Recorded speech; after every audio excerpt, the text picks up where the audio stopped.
Salam alaikum la famille Mali kono Mali ko kambe bela jelen fo ka be wali nyumando Van Keita nga foli belebele babiye dante foli mina Dindi Diallo ki fo Saran Diallo nga foli belebele babiye Matu Jawara ki fo ki wali nyumando dante foli mina Jene Sogodogo la batante Nasra Sako nga foli belebele babiye dante foli mina Aramata Jara ki fo ki wali nyumando Mwa fenfembe kene kono nga foli bo bela jelen ya menyo bulu Sanga ani wati be faso jo siraka ame ɲɔgɔn bolo faso kanu min ye ala se ɲɔgɔn ma ala ko kanu to a balimakɛ do aras balayira de l'homme tranquille le plus riche de tout le temps aw ɲa bɛ nin na bini ni nana de pour que ka hinɛ sɛdɛri mɔgɔw la n ye sakoba ka émission lamɛn kunu a hinɛ donna na ni nin nana de ka mugu dɔɔni di sakoba ma bi ne balimaw la vérité kɛnɛ cɛ ani muso denmisɛnnin mabakɔrɔ ka bɛɛ lajɛlen fo sanfɛ fo duguma fo sanfɛ ala ka bi nɔgɔya ala ka bi diya ala ka haminanko bɛɛ lajɛlen nɔgɔya ni o tɛmɛna ka bɔ yen nɔ anw ko maliba cɛ ani muso denmisɛnnin mabakɔrɔ ka bɛɛ lajɛlen fo sanfɛ fo duguma fo sanfɛ an bɛ taa munumunu mali banki n'o ye BDM SA jigitugu banki lafiya banki min bɛ hinɛ a denw na n'o ye BDM SA ye an tɛ ɲinɛ u kɔ sanga ani waati bɛɛ lajɛlen na maa si kana ɲinɛ ka t'i ka compte dayɛlɛ dɛ ɲɛ tɛ mugu la grâce à eux économie bɛ yen grâce à eux nafolo bɛ ka sɔrɔ BDM SA maa si kana ɲinɛ bɛɛ ka t'i ka compte dayɛlɛ ye ni o tɛmɛna ka bɔ yen nɔ an sigi kun ye mun ye o ye ras batch di sakoba a ko a bɔra kaso la k'a ye kunnafoni duman sɔrɔ a ɲɛ ko wari dira a ma ko ka dugukolo san 34 millions ko ka dugukolo san mais n bɛna kuma in n bɛna décortiquer yɔrɔ min na a hinɛ ye minɛ n bɛna don o yɔrɔ la ka ɲɛfɔ parce que ne yɛrɛ ka ala deli ye u ka dugukolo san k'u ka kize jɔ ka bɔ cɛkɔrɔba ka du kɔnɔ pour que cɛkɔrɔba bɛ se ka lafiya cogo min na o ye ne yɛrɛ ka ala deli ye o ye ne ka kɛlɛ fana ye quoi parce que cɛkɔrɔba mago b'a ka du la a mɛnna cɛkɔrɔba mago b'a ka yɔrɔ la a mɛnna mais ni sɛdɛri mɔgɔ sera ka dugukolo san an b'a fɔ ko alihamudulila mais a jɔli nka bɛ yen dɛ nka bɛ yen a jɔli o bɛ sɔn ka temps ta c'est pour cela que u hinɛ ye minɛ ni nafolo mugu dɔ nana sɛdɛri mɔgɔ n'aw tulo bɛ n na a bɛ n wele n ka inbox la 06 41 55 17 05 ne yɛrɛ tun ye nin nafolo mugu in ta ko n b'a di an ka dugulamɔgɔw ma k'an ka dugulamɔgɔw dɛmɛ fantan minnu b'an ka dugu la k'olu dɛmɛ mais n tɛna se k'a bɛɛ di olu ma an bɛ dɔɔni di sɛdɛri mɔgɔ ma pour que kiseko bɛ se ka teliya parce que den barikama ka dɔgɔ u t'u la ye den nafama ka dɔgɔ u t'u la ye naturel mugu barika kisɛ kelen t'ale la i y'a faamuya b'a la kize ka jɔ projet wɛrɛ t'an na ni kize tɛ kize ka jɔ mais i b'ale yɛrɛ ɲininka a ye joli bɔ i b'ale yɛrɛ ɲininka cotisation na sira ka joli le bɔ o da tɛ dɔn dɛ kaba Catherine k'i fo k'i waleɲuman dɔn Seku n ka foli b'i ye Seku Jabi va là-bas merci beaucoup mɔgɔ min wele dɛ n ka cɛ i kun na kala ta ka bɔ yen va là-bas et si c'est pas c'est toi tu te casses ni commentaire wɛrɛ kɛ n b'i bloqué sisan n b'i bila kɛnɛma et si c'est moi ne balimakɛ an bɛ Abidjan ka jate Abidjan ye kuma minnu fɔ économie min kɛra nin san fila in kɔnɔ o sera ka wari hakɛ min sɔrɔ a ka taa dugukolo san comment ça s'appelle 34 millions joli de bɛ to a kɔfɛ kize bɛ jɔ don jumɛn o bɛ bɔ cɛkɔrɔba ka du kɔnɔ don jumɛn n bɛna o de décortiquer sisan ka di aw ma a yira la ko ninnu barika t'u la nafa t'u la an bɛ Abidjan lamɛn dɔɔni n bɛ sɔrɔ ka don kuma kɔnɔna na lafiya bɛ yen walahi Abidjan bɛ min voilà c'est pas celui-là j'en vais bɔ voilà je crois que c'est par là comme k'a fɔ tout simplement kizeko la n balimaw avancement kɛra parce que sympathisant kura min n'a sɔrɔ o porte-parole ye Kɔrɔ Jara ye a président ye Sidi Mohamed Diallo ye balimaw u ye baara kɛ baara kɛra bi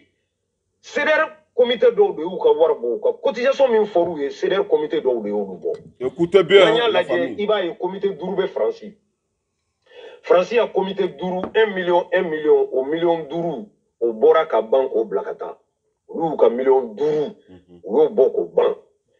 N'an y'o fɛnɛ ta Afrique wari min binna olu kan an b'a ye Côte d'Ivoire y'a ka 100 000 bɔ ka ban pewu. O kɛra. Allemagne y'a ka 1 million bɔ.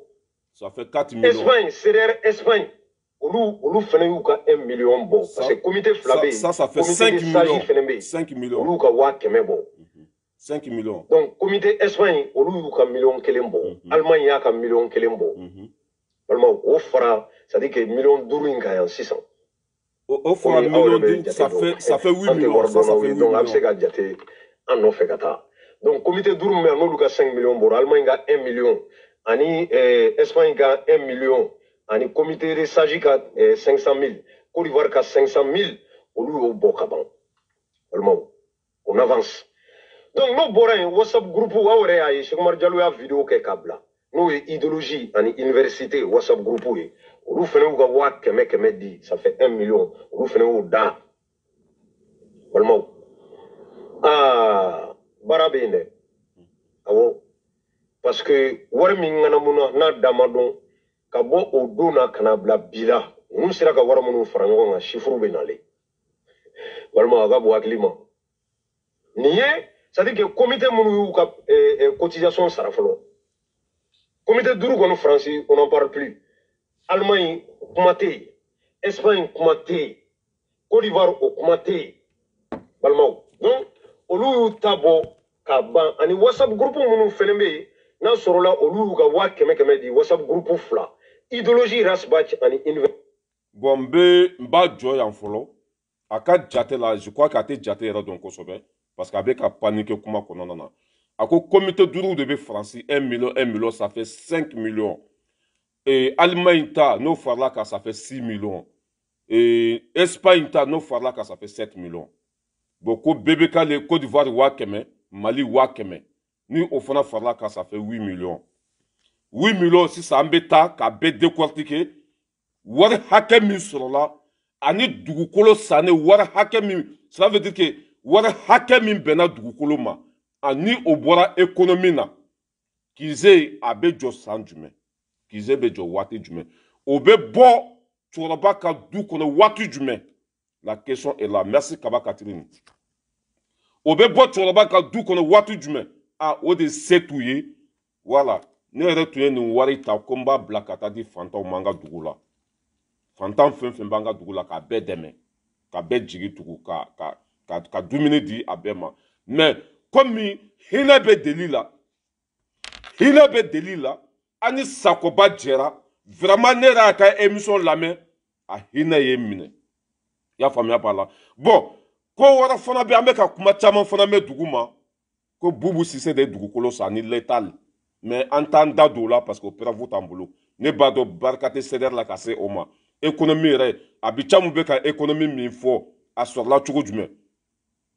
kuma b'o kan o ye dɔ de tɔɲɔ ka économie kɛ ka don dɔ ka so kɔnɔ ka ban ka bɔ o bɛ ka nin jate fo di mɔgɔ ma nous on sait n'u tun bɛ so dɔ kɔnɔ loyer la k'a fɔ k'o b'o sara 100 000 kalo o kalo ni économie tun bɛ se ka kɛ wa ayi c'est pour cela que ninnu hinɛ bɛ ne la barika t'o la den barikamaw de taara le plus riche de Videoman le plus riche de tout le temps Kankou Moussa Videoman c'est Ras Balayra de l'homme tranquille depuis Paris nga cɛ ko bɛ yen dɛ wallahi waso tɛ dɛ CDR hinɛ de bɛ na CDR hinɛ de bɛ na voilà waso tɛ dɛ maintenant n bɛ tila ka décortiquer a bɛ bɛn hakɛ ma u ka dɛmɛ ye min ye n bɛ tila ka d'u ma CDR a y'u wele k'u kana nafolo minɛ bi a y'u wele k'u kana nafolo minɛ bi mɔgɔ fa ta tɛ nin ye mɔgɔ ba ta tɛ nin ye ne yɛrɛ ta de ye sɛgɛn enquête tɛ dɛ taa fo lahara ka taa enquête kɛ ka fɛn bɛɛ kɛ ça c'est moi-même n tɛ dɔrɔgu feere n tɛ cimi caman feere n tɛ foyi foyi feere polisiw kana da enquête la dɛ nin ye baara de ka baara kɛ ne balimaw sisan a bi caman ye jate minnu fɔ ka daminɛ Faransi comité 5 ça c'est 5 millions Allemagne ta 6 millions Espagne ta 7 millions Côte d'Ivoire Bamako 100 000 ça fait 1 million a bɛɛ lajɛlen farala ɲɔgɔn kan 8 millions sympathisant mɔgɔw fana ye min di a bɛ n'o de bɛɛ fɔ ne sɔrɔ k'a bɛɛ calculer ka na Sakoba ka video kɔnɔ Sakoba ko dugukolo sanna hakɛ min na k'a lajɛ ni du in bɛ se ka ni kize bɛ se ka jɔ sisan parce que o bɛ ne fa ka du kɔnɔ cɛkɔrɔba y'u gɛn a ye kuma sugu bɛɛ f'u ye k'a mago sera ka du ma est ce que dugukolo sannen kɔfɛ CDR mɔgɔw n'u ko k'o bɛ so in jɔ a bɛ jɔ bi wa a bɛ jɔ sini wa a bɛ jɔ fo 2050 ala de b'o dɔn komi hinɛ bɛ deli la an b'u dɛmɛ pour que kize jɔli a ka teliya dɔɔni voilà an b'u dɛmɛ pour que a ka teliya dɔɔni o ka cɛkɔrɔba ka so libéré joona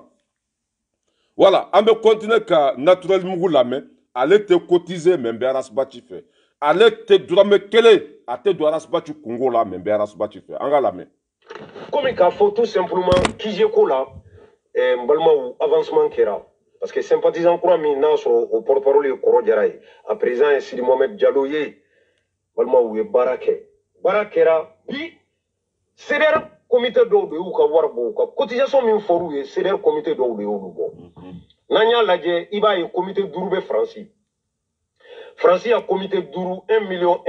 an yɛrɛ ka wari bɔ la ne yɛrɛ ka wari bɔ la dɛ CDR comité comité 3 ne yɛrɛ ka wari bɛ yen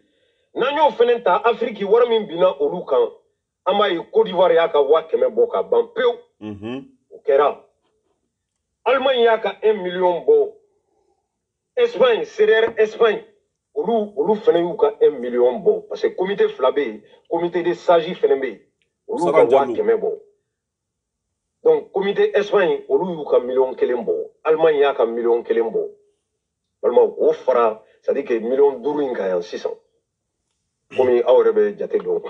an tɛ wari dɔnnaw ye donc a bɛ se ka jate an nɔfɛ ka taa donc comité 5 min bɛ yan n'olu ka 5 millions bɔra Allemagne ka 1 million ani Espagne ka 1 million ani comité de sages ka 500 000 Côte d'Ivoire ka 500 000 olu y'o bɔ Kaba Catherine aw b'a bɛɛ calculer quoi il faut calculer avec moi le commentaire WhatsApp groupe aw yɛrɛ y'a ye mɔgɔ minnu bɛ se jate la il faut calculer n'o ye idéologie ani université WhatsApp groupe ye olu fɛnɛ y'u ka 100 000 di ça fait 1 million olu fɛnɛ y'u da balimaw baara bɛ yen dɛ baara bɛ yen awɔ parce que wari min ŋanamu na n'a da ma dɔn ka bɔ o don na ka na bila bi la ninnu sera ka wari minnu fara ɲɔgɔn kan chiffres bɛ nalen balimaw a ka bɔ hakili ma nin ye c'est à dire que comité minnu y'u ka cotisation sara fɔlɔ comité 5 kɔni Faransi on n'en parle plus Allemagne kuma tɛ yen Espagne kuma tɛ yen Côte d'Ivoire o kuma tɛ yen Sekou Umar balimaw Tunkara bonjour olu y'u ta bɔ ka ban ani WhatsApp groupe minnu fɛnɛ bɛ yen n'a sɔrɔla olu y'u ka 100 000 di WhatsApp groupe 2 idéologie Rasbach ani université de Rasbach olu y'u ka wariw fara ɲɔgɔn kan olu fɛnɛ y'o bɔ balimaw vous avez vu donc je pense que nin ye minnu y'u ka cotisation sara pour l'instant n'a sɔrɔla o jate bɛ an bolo a bɛ se ka kɛ dɔw ta sara hali su in na parce que wari dɔw bɔra su in na sera su in na donc a bɛ se ka kɛ dɔw y'u ta bɔ je sais pas n t'o o dɔn à chaque fois que n'i ye chiffre sɔrɔ min kɛra an bɛ bɔ n bɛna walawala mɔgɔw ye u ka se k'a faamuya parce que transparency ka ɲi diɲɛ ko bɛɛ la ne bɛ sympathisant mɔgɔw fo Kɔrɔ Jara walahi ani Sidi Mohamed c'est à dire que namara tɛ fɛn min na dugukolo kan n'a tɛ don hakili fɛ o de baara kɛ quoi o de baara kɛ balimaw bɛɛ bɛ k'i sɔn cɛw cɛ ko a bɛ arasa fɛ da tɛ bɛɛ i seko damayira bɛɛ bɛ k'a kɛ walahi mais e t'i ka wari bɔ an bɛ comité tɔw kɔnɔ c'est à dire que minnu n'a sɔrɔla u ta bɛ ka préparer ani minnu ta ma ban fɔlɔ ani minnu ta bɛ sira la ka taa vraiment an b'u bɛɛ encourager k'u fo ka tila k'u hakili jigin u ka cotisation na parce que il faut qu'on accélère sympathisant bɛ ka accélérer a tɛ mɛn semaine wɛrɛ n bɛna bɔ 9 millions d'accord min n'a sɔrɔla bɛɛ bɛna nisɔndiya ni ala ma baasi kɛ ala k'o yira an na a bɛ dugawu kɛ vraiment ni ala ka se k'a to an ka continuer nin chemin fɛ a b'an bɛɛ nafa a b'a to c'est à dire que maa minnu y'u ka wari bɔ u b'u ka wari ta f'an ye wa transparency dan don fo ka taa nin kije ko ban a tɛ dogo aw si la walahi mɔgɔ o mɔgɔ y'i ka wari bɔ a bɛ s'a seyɔrɔ la ni ala ni kira sɔnna ma donc ça veut dire que ninnu minnu filɛ ni y'u tɔgɔ cité WhatsApp groupe 2 n'o ye idéologie ni comment dirais-je université ye olu ka wari bɔra a y'o vidéo ye réseau kan ka laban tuguni c'est à dire que comité 5 min bɛ Faransi olu y'u ta bɔ Allemagne o y'a ta bɔ Espagne o y'a ta bɔ comité fila bɛ Espagne comité de sages olu ka 100 di ani comité CDR Espagne olu ka 1 million. A tɛ jate dɔn dɛ a bɛ ka segin kan de. Donc a b'i b'a fɔ dɔw fɛnɛ pɛrɛnnen don kɔfɛ minnu bɛna Musa Tanjugora bonjour. En tout cas n bɛ se ka nin de fɔ bi su in na wari min sɔrɔla bon sympathisant yɛrɛ balimaw kabako don a ka bɔ hakili ma ah non a ka bɔ hakili ma c'est à dire que sympathisant bɛ niveau mun na bi compte ma kɛ fɔlɔ dɛ parce que compte bɛna kɛ week-end in na mais bi chiffre min bɛ ne bolo a bɛ 33 millions bɔ à peu près. D'accord. 33-34 millions. Min b'u bolo sisan a tɛ jate dɔn dɛ. Ni nɔgɔ t'a la. A bɛ ka nin bɛɛ fɔ a kun fɛ. N'o kɛra n bɛ bɔ n'o fɛnɛ information ye k'o di aw ma mais i b'a ye k'a fɔ avancement bɛ. Voilà n bɛ jɔ yan Faransi ni Allemagne ni pititi patata Côte d'Ivoire u bɛnna 8 millions de ma 8 millions parce que a tɛ jate dɔn dɛ a bɛ ka segin a kan pour que ka monta ka bonya o si tɛ baasi ye a min ye sympathisant fɔlɔ min tun bɛ ni olu tile kelen sera ka 20 millions fara ɲɔgɔn kan a ni sympathisant min taara sigi o kɔfɛ ko sympathisant de Rasbach o bɛ san 2 de la bi cɛkɔrɔba ka du kɔnɔ i y'a faamuya b'a la loyer tɛ sara courant tɛ sara ji tɛ sara papaga tɛ sara k'olu sera ka économie min kɛ o bɛnna ko 30 millions walima ko 34 millions parce que a tɛ jate yɛrɛ dɔn et puis wari yɛrɛ bɛɛ ma sɔrɔ tɛgɛ kɔnɔ a bɛ komi sympathisant fɔlɔ mɔgɔ dɔw ye lahidu ta mais est ce que o y'a sara wa ayi mɔgɔ dɔw ye lahidu ta est ce que o ye wari bɔ wa a ma bɔ dɛ bon a bɛ k'olu bɛɛ de don ɲɔgɔn na ani wari sɔrɔla tɛgɛ kɔnɔ o tɛ kelen ye dɛ an bɛna fɛn min yɛrɛ hinɛ ye ne minɛ o ye Sakoba ye Sakoba bɔra kaso la or que a ka t'i reposer 3 semaines 2 semaines ou 4 semaines a ka a yɛrɛ lafiya ka équiper a muso n'a denw na a bɔra panpan na komi tinɛni ka taa yɛrɛ sɔrɔ tulu kalaman kɔnɔ mais e su bɛ don hara tɛ miɲɛ mɔgɔw bɛ t'i lamɛn de mais o tigɛlen b'i la mɔgɔw bɛ t'i lamɛn mais o tigɛlen b'i la Sakoba i yɛrɛ b'o dɔn ne b'o dɔn n'a faamuya b'a la Sakoba bɔra a ka wulu dossier a ka petit dossier a panikelen ba a mɛna kumakan k'a la tellement que cɛ yɛrɛ hinɛ ye ne minɛ kize tɛna jɔ bi a tɛna ban bi a tɛ se ka ban yanni 2023 cɛ yanni 2050 cɛ a tɛ ban hinɛ bɛ deli la Ras Balayira yɛrɛ b'a seko kɛ Cédric Kizoko la k'u dɛmɛ hisɛbidilayi parce que o tɛ se warimugu tun kan ka bila ka taa di fantanw ma bɛɛ ka daminɛ dɔgɔmusow la ka taa n terikɛw la mɔgɔ minnu ko téléphone ko mɔgɔ minnu ko bɛ fɛ ka commerce kɛ mɔgɔ minnu ko ɲɔ t'u bolo ça veut quoi ni wari bɔ kun tun y'o ye mais n ye Sakoba ka émission lamɛn ni m'u dɛmɛ o tɛ bɔ cɛkɔrɔba ka du kɔnɔ sisan dɛ Ras Balayira Kanku Musa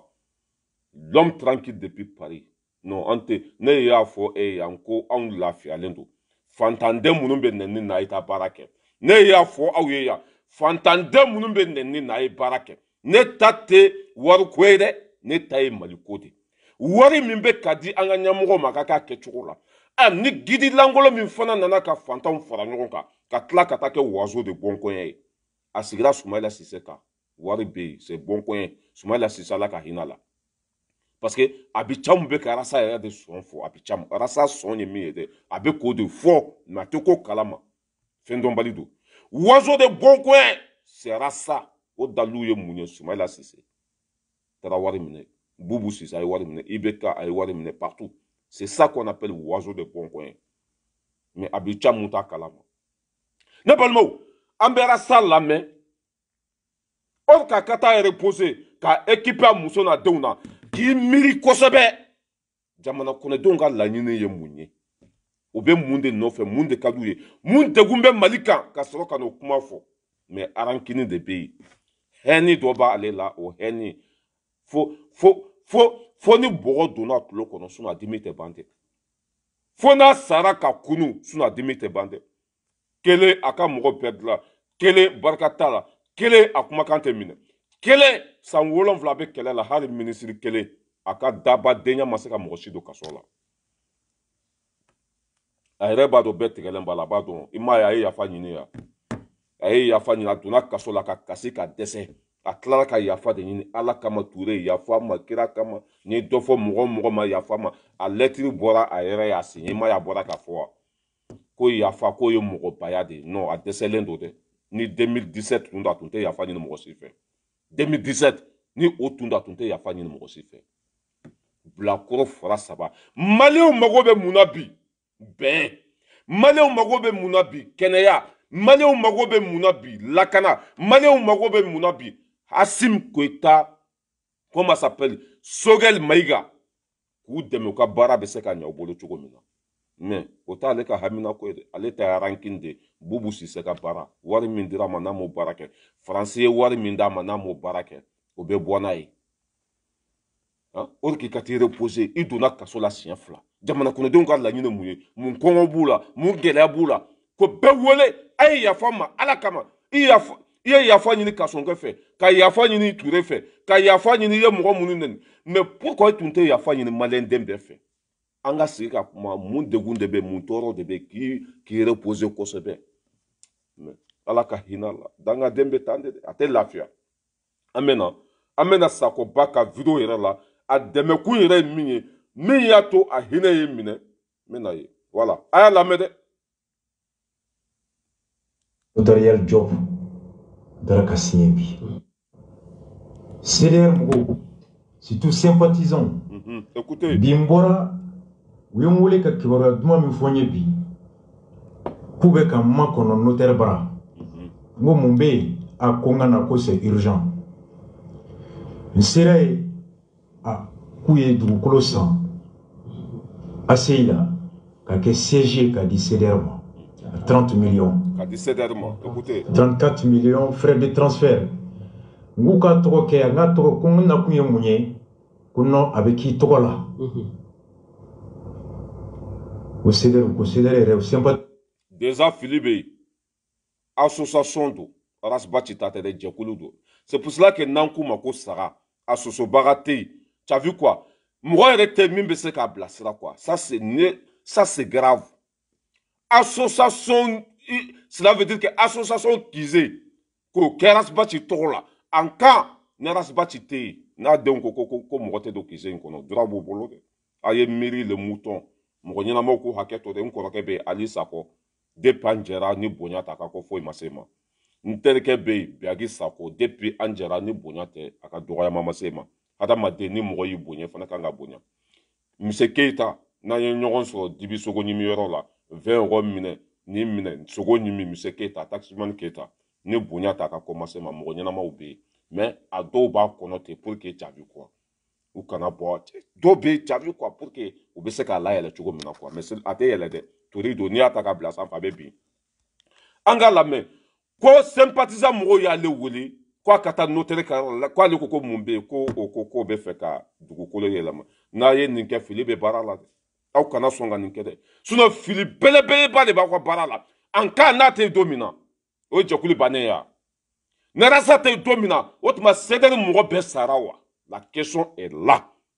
aw kana sɔn ka dugukolo don a tɔgɔ la dɛ a y'a don association tɔgɔ la ni papier bɛ yen a y'a don o tɔgɔ la et puis ni ne ye nin ye k'ale bɛ mɔgɔw ka hakɛ d'u ma k'ale kalannen don k'ale bɛ ko dɔn k'ale bɛ cela veut dire que a nɔfɛ mɔgɔw k'ale b'olu fɛ hali ni olu t'a kalama e min b'a kalama e min kalannen don e min bɛ bɛɛ ka droit don zikɔrɔ tout ni olu ko k'a ka don e tɔgɔ la ni tilennen don dɛ ni ta tɛ yɛrɛ ko ye i kan ka mun de fɔ non association papier man ka don mɔgɔ kelen tɔgɔ la kan ka don association de tɔgɔ la kize bɛɛ sigiyɔrɔ don bɛɛ ka so don a bɛɛ bɛ se ka ça veut dire que ni kungo bɛ mɔgɔ da la i bɛ se k'i ka yɛrɛ ɲɔ kɛ yen nɔ i bɛ se k'i ka ci kɛ yen nɔ mais n'a donna ale kelen tɔgɔ la k'o bɛ yen dɛ aw kana sɔn k'o bɛ yen an bɛ petini lamɛn hali bi an ka petini lamɛn. ka tɔgɔ kɛ an ka tɔgɔ ko n na kun ye mun ye ko non a bɛ k'i tɔgɔ la o CDR yɛrɛ sympathisant don olu tɛ CDR tɔnden ye olu ye nin kanubagaw ye nka an bɛɛ bɛ kɛlɛ kelen na u k'u b'a kɛ kun min na u y'a ɲɛfɔ n ye dugukolo de transfert ka bɔ a fitigi tɔgɔ la ka na ne tɔgɔ la o kɛra 4 millions 400 donc u ye millions 30 ni millions 40 de bɔ bi l'étude société civile professionnelle de notaire millions 30 ani millions 30 ani millions 4 parce que cɛ yɛrɛ tɛ se jate la o yɔrɔ dɔ yɛrɛ la a bɛ fili yɔrɔ dɔ yɛrɛ la a b'a fɔ ko millions 30 ni millions 40 a b'o fɔ tellement que a kunkolo tiɲɛna n'a ye dɔrɔgu min a bɛ t'i sigi ka patapatakan fɔ yɔrɔ dɔw la a b'a ko dugukolo sanna millions 30 ani millions 40 Et comment ça fait que qui pas million binani kuna kata million bisaba fo ka tla ka segin kana million binani na obise ka keto du akabo hakilima ire ba do ro la ko connaissance atoko kalama ya famia bala anga wori bela jeleke 42 millions o ye wori min fara ɲɔgɔn kan anga bela jeleke million binani ani fila a million binani fila ni million bisaba ani fila million bisaba ni nani ni o bɔra million binani ani fila la tɔ bɛ to joli a ye n dɛmɛ ka kalikili kɛ dɛ pour que ka yira aw la ko kisɛ in jɔtɔ la tɛ fo ni bubu ye faso nafolo min suɲɛ n'a ye dɔ d'u ma dɛ sinon o tɛ se dɛ baraka t'u la million bisaba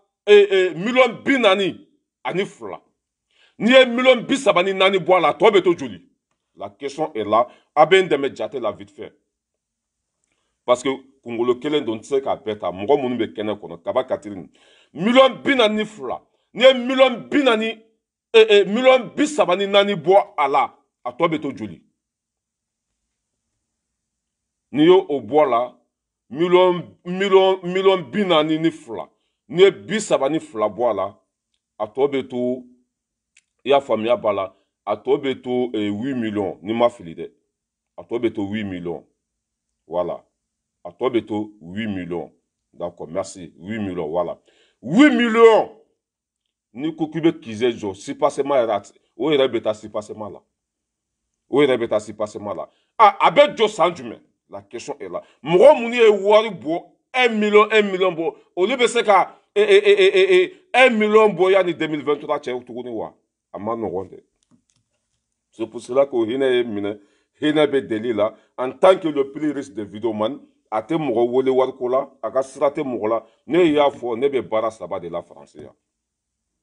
faransi polisiw bɛ enquête kɛ ka fɛn bɛɛ kɛ n tɛ dɔrɔgu feere n tɛ suɲɛni kɛ pa paga n bɛ wasi n bɛ faxi kɛ fɔlɔ o ye non fɔlɔ n bɛ baara kɛ tubabuw bolo n filɛ baara yɔrɔ de la filanan n bɛ faxi kɛ bɛɛ bɛ faxi dɔn cela veut dire que wari mugu bɛ n bolo mali la ni e bɛ fɛ i ka mɔgɔw ka wari ta mali la i bɛ ne yɛrɛ wele orange money tout n b'a bɛɛ kɛ i ka mɔgɔ bɛ taa wari ta o ye baara filanan baara sabanan o ye telefɔni ye telefɔni n b'o feere ne y'a fɔ yan ampula saba n kelen mugumugu bɛ yen ala barika la et puis hali cɛvi ko i ma ye n lafiyalen don wa vɛsi bleu filɛ Gilles Boulot ka vɛsi ɲɔgɔn Gilles Boulot faransi journaliste ba in Gilles Boulot ka vɛsi ɲɔgɔn ni ko i bɛ nin sa ça coûte à peu près il faut compter 800 euros 800 euros maximum i y'a faamu Adama Sawane ale bɛ k'a fɔ ko 10 millions est-ce qu'a b'o bɔ Adama non je crois que c'est 8 millions 42 millions 42 millions ni 34 millions bɔra o la a tɔ bɛ to joli 42 millions ni 34 millions bɔra la a tɔ bɛ to joli a tɔ bɛ to 8 millions si je me trompe pas bon comme Adama ko 10 millions an k'a kɛ 10 millions yɛrɛ 10 millions bɛ se ka kisɛ jɔ wa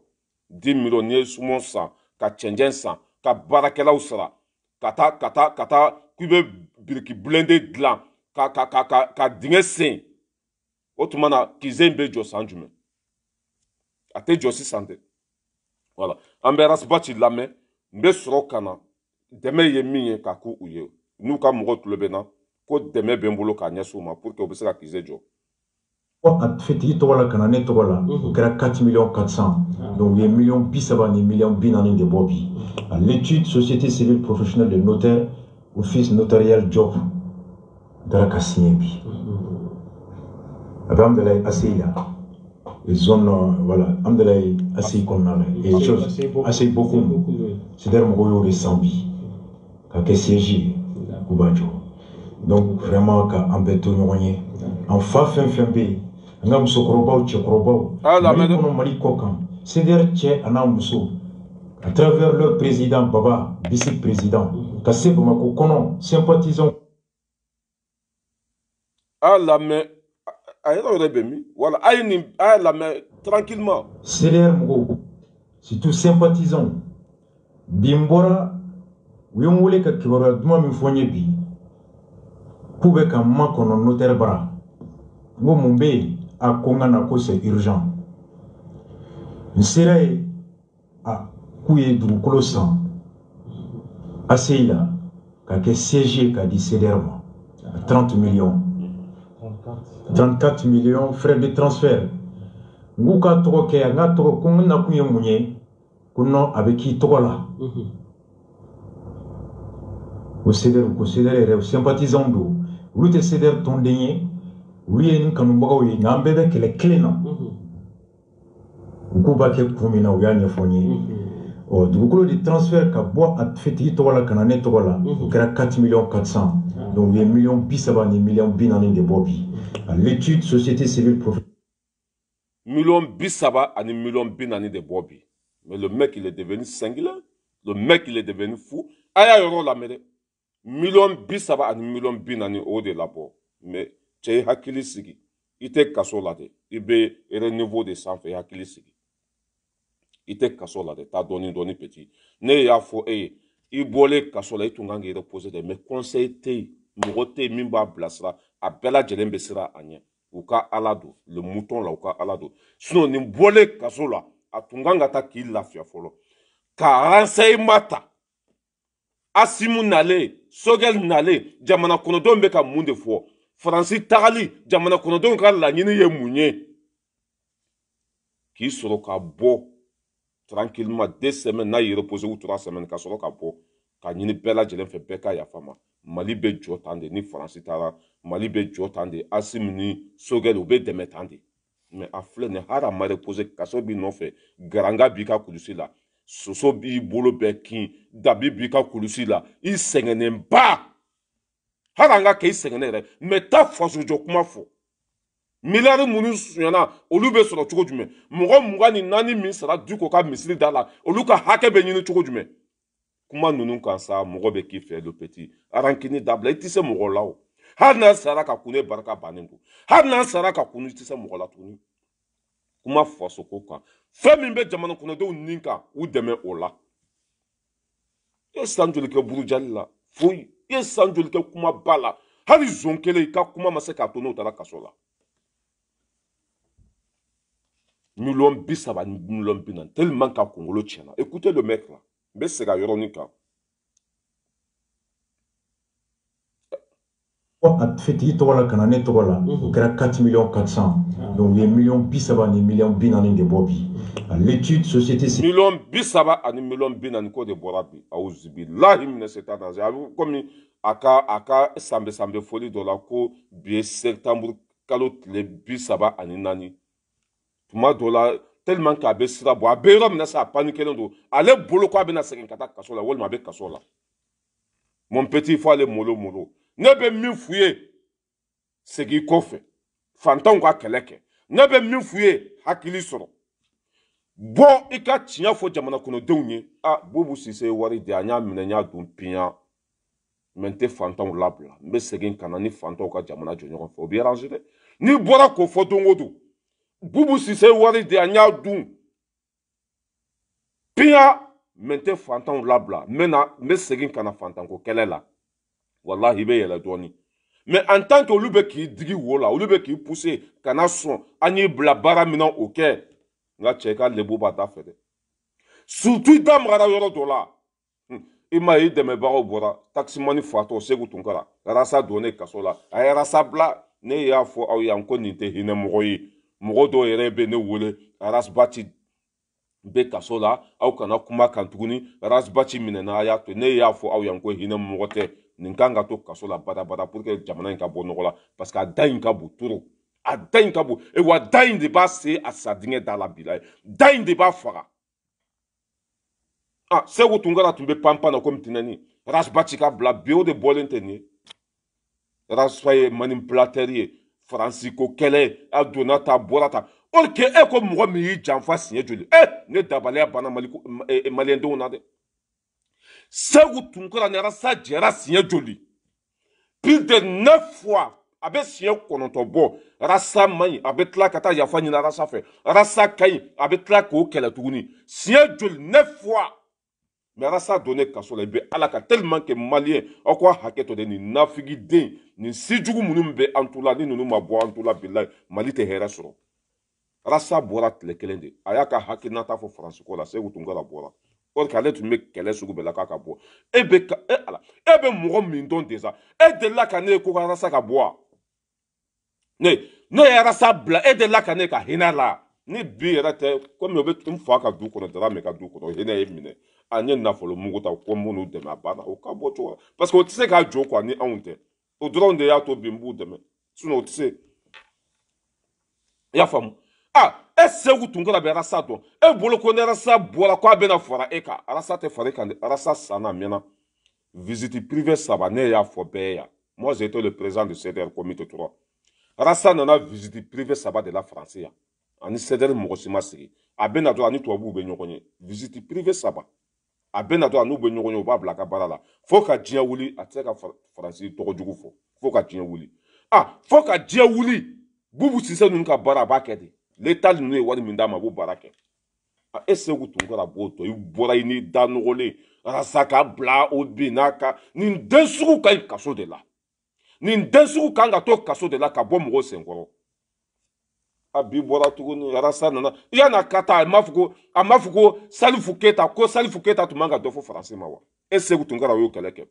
yan'a ka don kaso la Musa Jara député Musa Jara communicati a y'o fana kɛlɛ ko ka na ni preuve ye e segu tun kɛra o kɛlɛ ne yɛrɛ n ko ni ninnu t'u sigi ko mɔgɔw ye NZK ye quoi ne bɛ yɛlɛ de quoi ni ninnu t'u sigi ko mɔgɔw tɛ fɛn dɔn bilayi ne bɛ yɛlɛ de quoi i ye mɔgɔ min dɔn siɲɛ kelen tɛ siɲɛ fila tɛ a tɛ se k'a sɔn bila waso de bon coin n'a ye sigiyɔrɔ ɲuman fɛn fɛn sɔrɔ a b'o dun n'a ye waritigi fɛn fɛn ye a bɛ gɛrɛ o la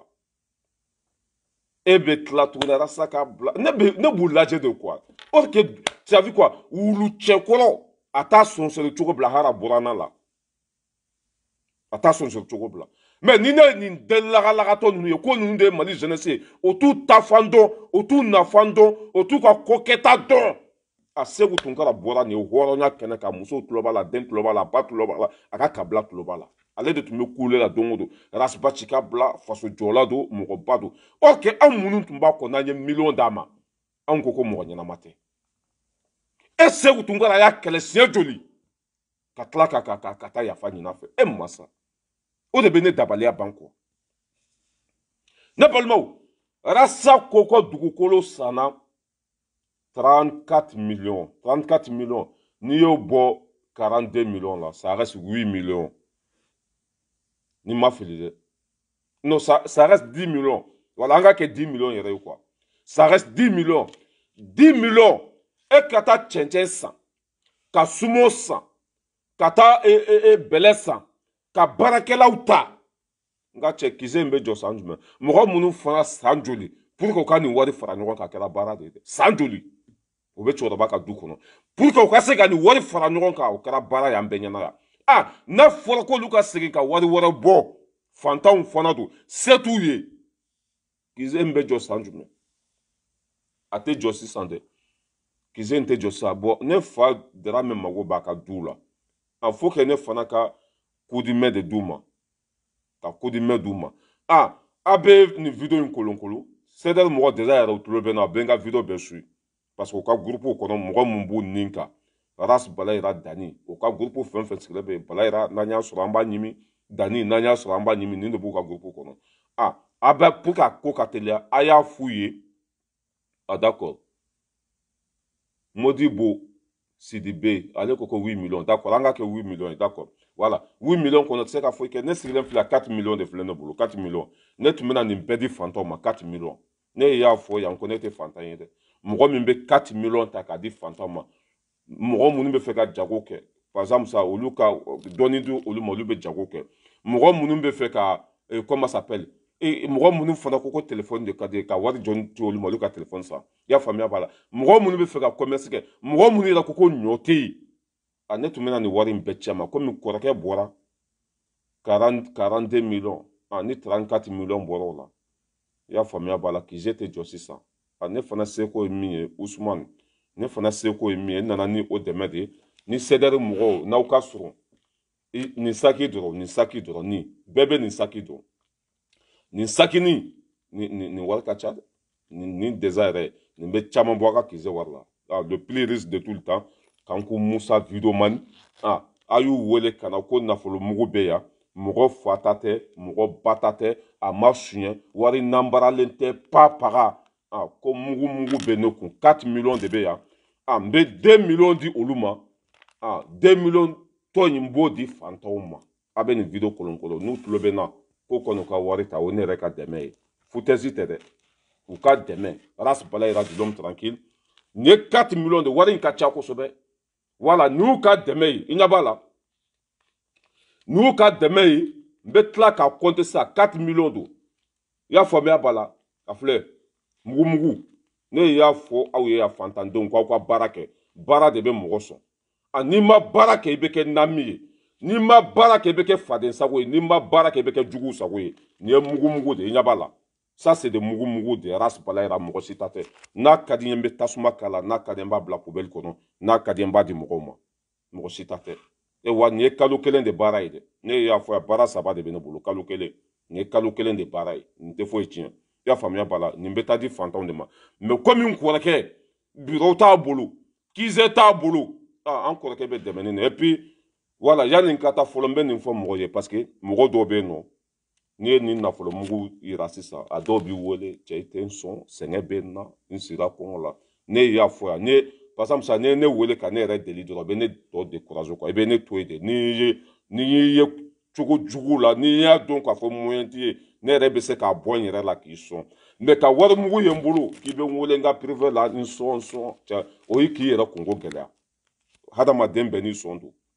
mais ni n b'i dɔn par exemple sisan sɛgɛn b'i la cogo t'i bolo ne yɛrɛ bɛ se k'a bɔ n yɛrɛ la k'a d'i ma mais n'i ye ko nafolo nin n'a taga yɔrɔ don dɛ ne y'a fɔ an yɛrɛ ka dugu bɛ yen ne yɛrɛ fa ka dugu fantan caman bɛ yen nin wari mugu in tun bɛ taa yen de mais n bɛna tilankɛ de di CDR mɔgɔ ma 4 millions ça fait 6 000 4 millions bɛ bɛn 4 millions a bɛ bɛn 6180 fɛn ma 6119 euros de ma 6119 euros i y'a faamuya b'a la a bɛ bɛn o de ma 6119 euros bon nin ye 6200 euros de filɛ n bolo sa a ka ca ni 4 millions yɛrɛ ye i y'a faamuya b'a la 6200 euros de bɛ n bolo mais n'i ko bɛ 4 millions a jala 4 millions jala o bɛ bɛn 6119 euros a bɛ komi à peu près centime 78 centimes b'a kan 78 centimes au bas kan voilà mais an bɛ se ka kɛ yɛrɛ 6120 euros ye voilà 6120 euros o bɛ bɛn 4 millions ma 4 millions o tun bɛna taa di fantan ma mais komi n kɔrɔkɛ cogo t'u bolo CDR mɔgɔw ye fantan de se t'u ye bon an bɛ faransi an bɛ baara de la mɔgɔ ka wari t'an bolo an tɛ mɔgɔ deli wari la faso o de b'an nin kan ne y'a fɔ aw ye anw tɛ fantan ye wari mugu bɛ yen o cɛ tɛ yen min bɛ se k'a fɔ ko i ta ye nin ye o muso tɛ yen min bɛ se k'a fɔ ko i ye nin di ne ma a tɛ o yɛrɛ tɛ ne ni mɔgɔ cɛ dɛ i m'a ye ne bɛ mɔgɔ ye ne bɛ yɛlɛ o la dɛ rasi bala yɛrɛ comme ça n b'a compter pour k'a ka dɔn ko ça c'est 6200 euros sakoba a b'a compter nɔfɛ mɔgɔ minnu bɛ jate dɔn k'a yira fantan ninnu na k'u ka n'u ka dɛmɛ minɛ 2 millions u kana minɛ voilà u kana minɛ u ka a kɛ bolomafara ye nin ye 50 euros ye n b'a compter pour k'a ka faamuya 50 euros a b'a jate 50 euros o den tan o bɛ bɛn 500 euros de ma 50 euros a den tan a bɛ bɛn 50 fɛn de ma 500 euros a den mugan o bɛ bɛn 1000 euros ma a y'a compter a filɛ voilà nin filɛ n tɛgɛ kɔnɔ de a kana fɔ a filɛ 1 2 3 4 5 6 7 8 9 10 11 12 13 14 15 16 17 18 19 20 21 22 23 24 25 26 27 28 29 30 a b'a calculer nɔfɛ dɛ voilà mugu don a b'a calculer nɔfɛ 1 2 3 4 5 6 7 8 9 10 11 12 13 14 15 16, 17, 18, 19, 20. Aba calculer katade. Mugu be. On te fantayen. 1, 2, 3, 4, 5, 6, 7, 8, 9, 10. 1, 2, 3, 4, 5, 6, 7, 8, 9, 10. Aba Jate Kata. Ras Balayra du l'homme tranquille depuis Paris. 1, 2, 3, 4, 5, 6, 7, 8, 9. Bon, ni toi et 20 revient, on va faire un Jate, on va faire quoi. 1, 2, 3, 4, 5, 6, 7, 8, 9, 10, 11, 12, 13, 14, 15, 16, 17, 18, 19, 20, 1, 2, 3, 4, 5, 6, 7, 8, 9, 10, 1, 2, 3, 4, 5, 6, 7, 8, 9, 10. Kaba Catherine, yoro kanyi wolma yoro manyi. Aye fanta nunu wole kuka deme beyan. A fla ma bande. 1, 2, 3, 4, 5, 6, 7, 8, 9, 10. Kaba Catherine, ale de ba foko maraka den fama, gwansante de. Barakela do, sebekela do. Aye la me bide. 1, 2, 3, 4, 5, 6, 7, 8, 9, 10. 1, 2, 3, 4, 5, 6, 7, 8, 9, 10. 1, 2, 3, 4, 5, 6, 7. 1, 2, 3, 4, 5, 6. Non, à Katia, quoi. En tout, c'est... Tu as vu quoi? C'est beaucoup. Voilà, avec pauvre nous, ou le cana, fanta nous, koukana, ou ka demeta. 1, 2, 3, 4, 5, 6, 7, 8, 9. C'est beaucoup à Djaté, man, quoi. Bon, à plein de... Il n'y a pas là, c'est Ras Balayra de l'homme tranquille depuis Paris. Bara de Benindi Mouroma. Bara de Benindi Mouroma, il n'y a pas là. Alors comme ça, Nikou Kuba fait quoi, c'est beaucoup. Voilà, avec ces deux mots, ou quand des mecs. Voilà, on te fantagné de. Bah, il est là quoi. Il n'y a pas là. Voilà. On te fantagné, on be para de que français. Imam du côté de Folo. Ne ya fo e ya ni on nye. Comment ça s'appelle? Amata fara bubu siseka. Amma fara mwosi kambe fantagné de ko. Rasbati nana anya deme hisabilillahi. Du ko ambe du ko ate wardi mugoma. Ambe ala du ko on tay malikode. Ya famu. Voilà. Nous tie seder mogo ye ku kanu ka demeta. Bon nin kombe nin béranger ça faut que Kaba Catherine ni kana deme quoi. Sinon nin kombe nin béranger ça tu as vu quoi. Voilà. Iem blawari jate fula. Kam blawari. Tu as vu quoi. Rasbati di sako baka. Tu as vu quoi. Kam bla. Ah, il n'y a pas mugu là. Ibe seder mogo ibe abichabu billah abe sanjul katre ka den frango. Il n'y a pas là. Ça c'est Ras Balayra.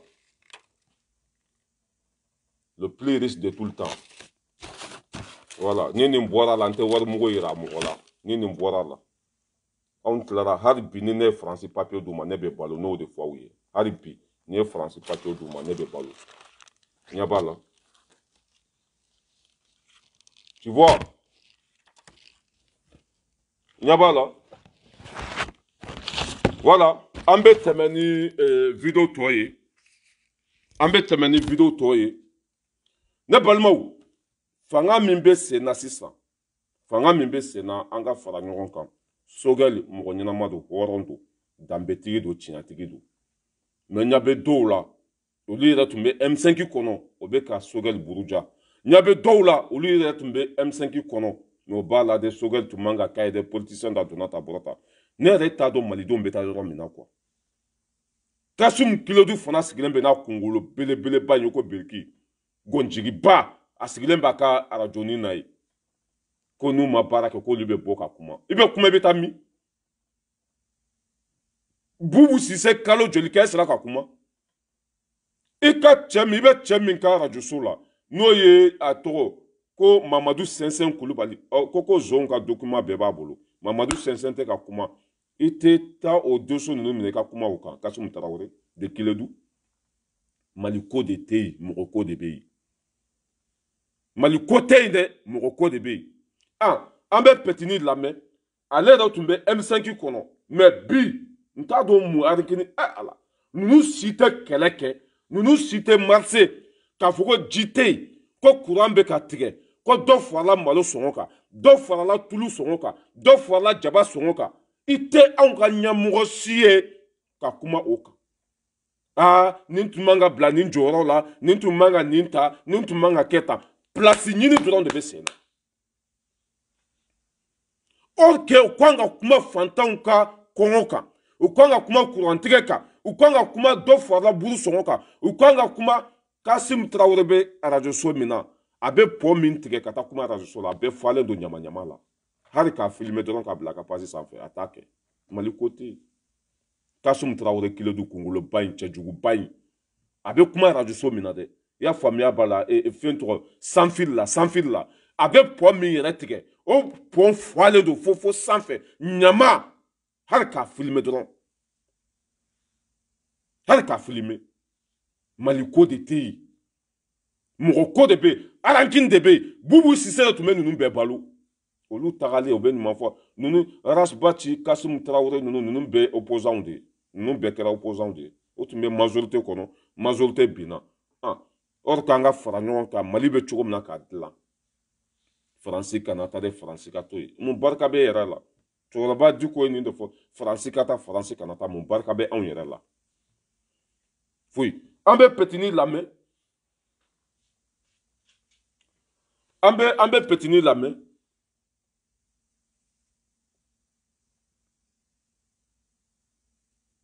an bɛ Nusar lamɛn non Nusar ne bɛ cogo de bɛ bɔ dadenni fɛ dɛ Nusar vraiment i bɛ ka taa cogo min na c'est décevant quoi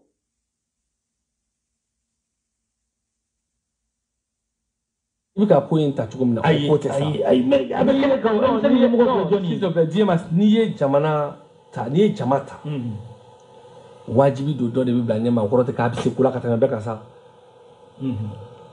n'a sɔrɔ M5 ɲɛmɔgɔba min tun bɛ M5 na ɲɛmɔgɔba a ɲɛmɔgɔ yɛrɛ n'an b'a fɔ a ma ko autorité morale autorité suprême o tun ye Imam Mahmud Diko ye Sogɛl tun tɛ ni Sogɛl tun ye dɔrɔn ko a ka hakili jagabɔ kulu ko tɛ de jɔ ko ka commission saba de tun sigira communication mobilisation ani commission stratégie ko ka kelen di EMK ma ka kelen ɲɛmɔgɔ di Kaoji ma n'o ye mobilisation ye ka stratégie ɲɛmɔgɔ di FSD ma ko in filɛ de ye bon n'aw nana réunion na diyagoya a k'a di Sogɛl a k'a di dɔ ma ko ka présider a dira Sogɛl ma mais n ko M5 de n ka anw de tun b'a fɔ ko l'autorité morale i b'o kɔrɔ dɔn o ye fɛnba de ye aw bɛ ko kɛ ale de b'a bɛɛ sanfɛ o tun ye Imam Mahmud Diko de ye c'était lui le leader principal du M5 Sogɛl na ɲɔgɔn dɛ mais ko Sogɛl tun ye ko commission dɔ de comité dɔ de président ye i y'a faamu jɔn tun b'a ka déclaration jɔn tun b'a tɛgɛ nɔ bila a la tɛgɛ nɔ wa bɛɛ de sa mɔgɔ déclaration minnu tun bɛ kɛ mɔgɔ saba de tun b'a tɔgɔ bila a la jɔn Cheikh Umar Sissoco Issa Kaojim ani Sogɛl Kokala Mayiga Sogɛl b'a kɛ FSD tɔgɔ la Kaojim b'a kɛ Semasi tɔgɔ la Cheikh Sissoco Cheikh Umar Sissoco b'a kɛ ça c'est des détails historiques a kɛra ko in kɛra cogo min na a tiɲɛ dɔnnen don u b'a dɔn ne b'a tiɲɛ dɔn parce que a tu tigɛ b'a dɔn ye ne mais an t'o la bi an bɛ bi de kɔnɔ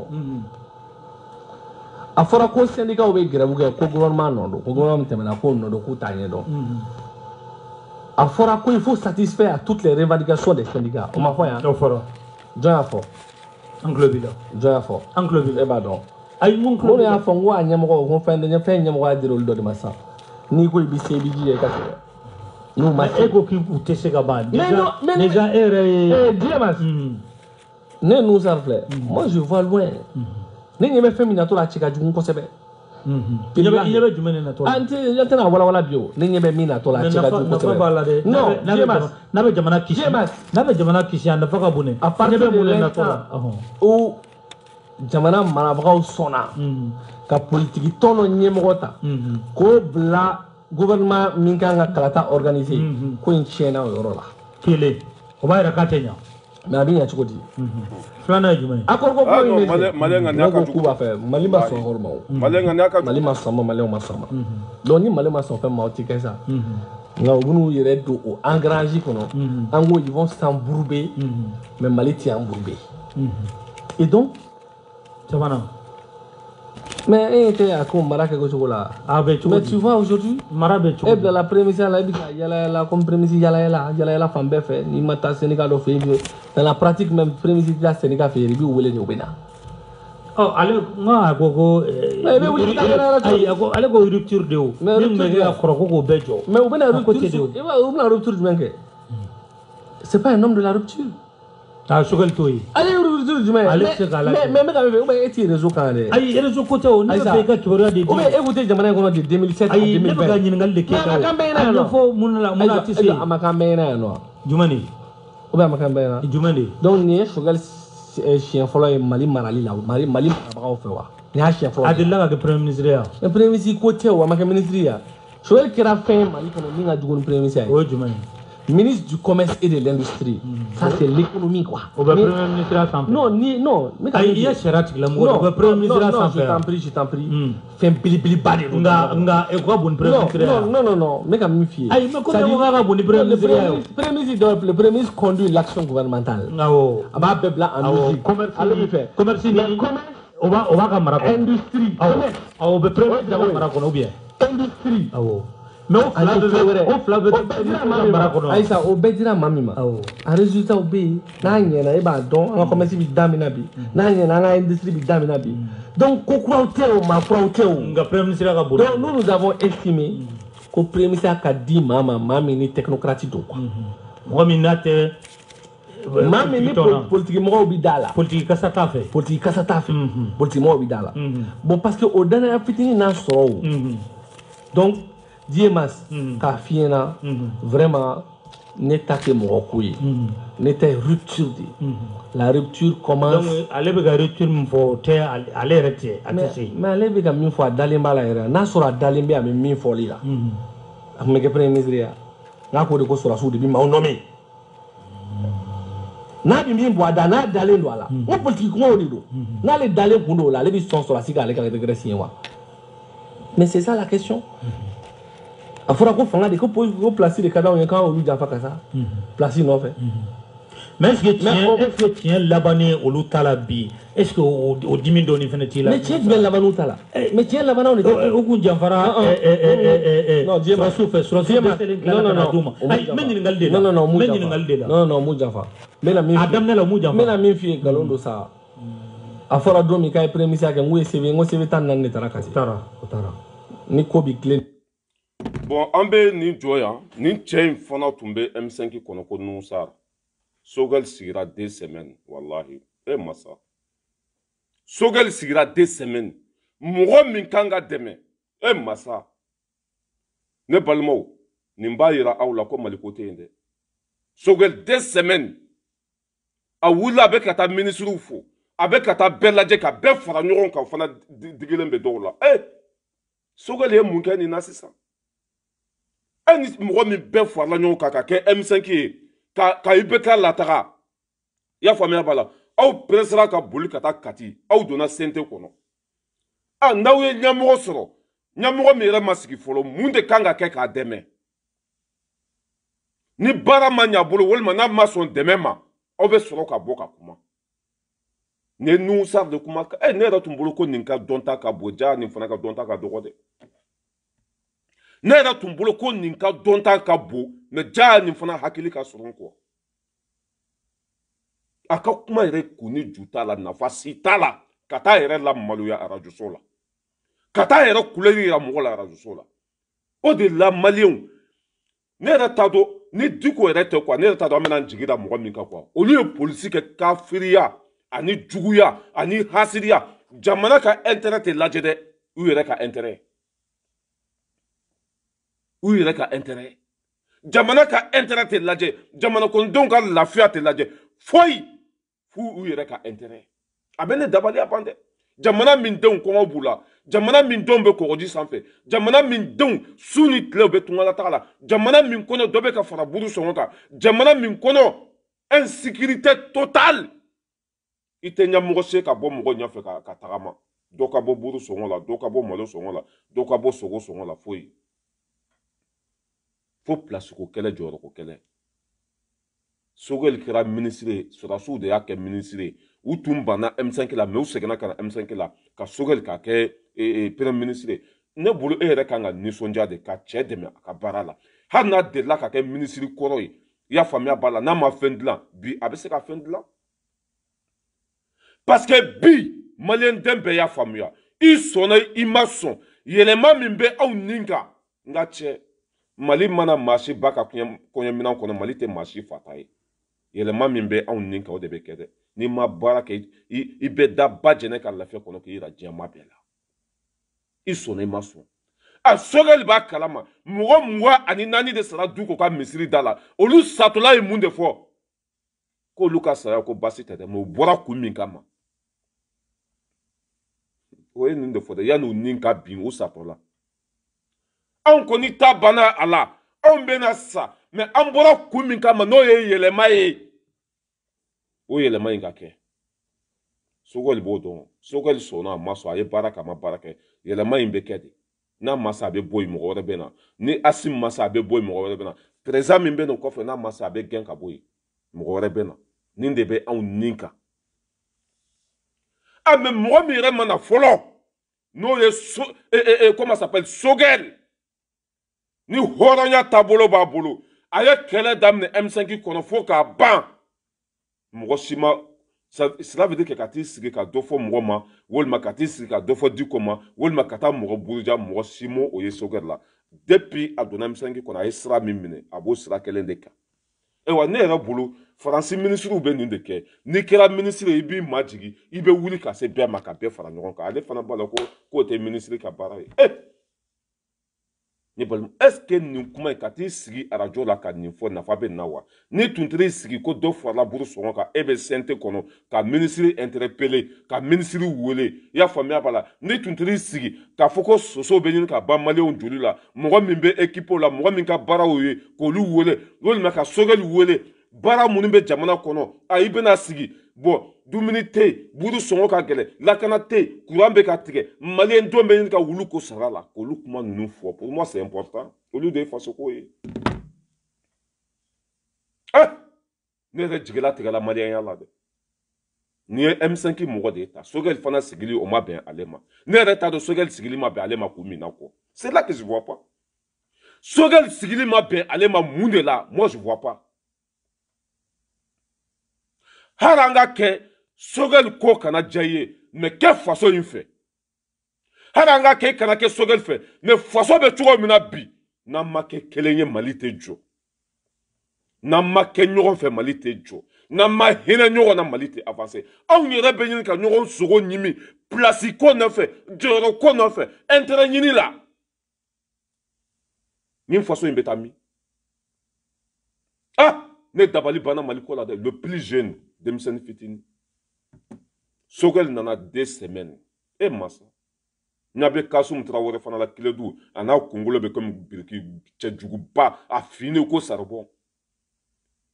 faso zone bɛɛ ka liste bɛ Mamadu Sɛnsɛn Kulibali bolo en tant que journaliste Kasum Tapo tɛ se ka kuma quoi parce que Mamadu Sɛnsɛn Kulibali de bɛ Kasum Tapo balo a bɛ kuma Mamadu Sɛnsɛn Kulibali de ka radio so la mais a ko ni Sogɛl ma baara kɛ ko semaine prochaine k'ale bɛ bɔ ka kuma i bɛ taa min Bubu Tara y'a ko an ka san joli d'a ma ko a ka baara kɛ Bubu Tara y'a fɔ Arasibati y'a fɔ i bɛ ka tagali a ma sɔn ko an ka to yen Sogɛl nana 2 semaines c'est là que tu vois que Mali ko tɛ yen mɔgɔ ko de bɛ yen intérêt ko de bɛ yen hasididenya de bɛ yen non Nusa de ye ne jigila tigɛ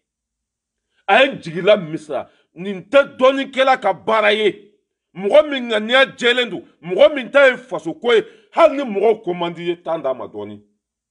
i sigi k'a lajɛ dɔɔni et pas santé i muɲu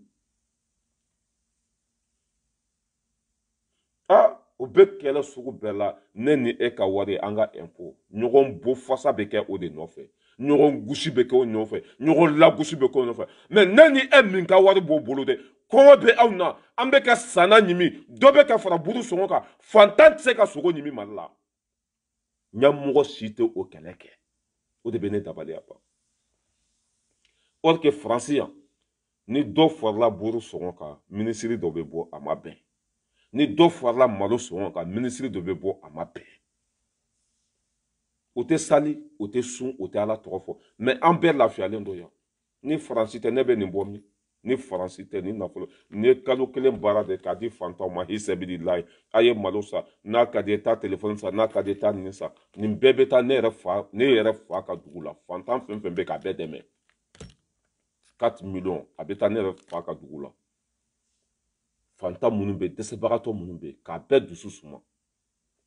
ni faransi tɛ ne bɛ nin bɔ min mali la n ye san kelen de kɛ ka wotoro pousse segu n sera ka wari min fara ɲɔgɔn kan 140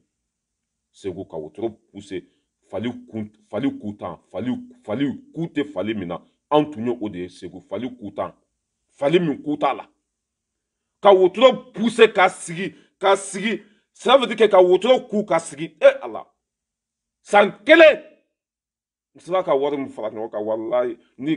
4 millions o de filɛ nin kɔnɔ 6200 san kelen sera ka mun fara ɲɔgɔn kan o yɛrɛ ne ni mɔgɔ dɔw yɛrɛ taara ɲɔgɔn fɛ olu ma se ka hali 20,000 fara ɲɔgɔn kan ne ni mɔgɔ dɔw taara ɲɔgɔn fɛ n b'o olu dɔn n fulaw fana don olu ma se ka hali 20,000 fara ɲɔgɔn kan ne yɛrɛ ye 140 fara ɲɔgɔn kan n sera an ka dugu la n kɛra faama de ye quoi parce que a ɲɔgɔn ma deli ka kɛ denmisɛnnin fitinin o y'a sɔrɔ an ka dɔgɔ denmisɛnnin fitinin ka taa ka wotoro pousse k'o wari sɔrɔ an kɛra roi de an ka dugu la ni dɔw taara ɲɔgɔn fɛ olu ma se ka hali 10,000 fara ɲɔgɔn kan ni faransi tɛ kalo kelen bɛ nin bɔ min wari bɛ yan dɛ walayi bila wari bɛ yan n'i y'i na kun dɔ faransi n'i bi si ka ko kɛcogo la wari bɛ yan dɛ mugu bɛ yan dugu min kɔnɔ hɛrɛ tɛ yen mali yɛrɛ t'an ta ye tuguni mali taara ka bɔ an bolo est ce que an yɛrɛ dama kan ka ɲɔgɔn lagosi wa est ce que an yɛrɛ dama kan ka ban ɲɔgɔn na wa est ce que an yɛrɛ dama kan ka ɲɔgɔn hasiliya wa la question est là o waati tɛ sisan ye dɛ Diko bɛ tile ka nin de fɔ an ka kɛ kelen ye n'an ma kɛ kelen ye mali tɛ jɔ n'an ma kɛ ɲɔgɔn fɛ mali tɛ avancer n'an ma hinɛ ɲɔgɔn na mali tɛ jɔ cɛkɔrɔba kuma o kuma bɛ nin de fɔ wa mali tɛ jɔ fana ni nin ma kɛ mali tɛ jɔ ni nin ma kɛ Nusa vraiment i ka nin kuma in ma ɲa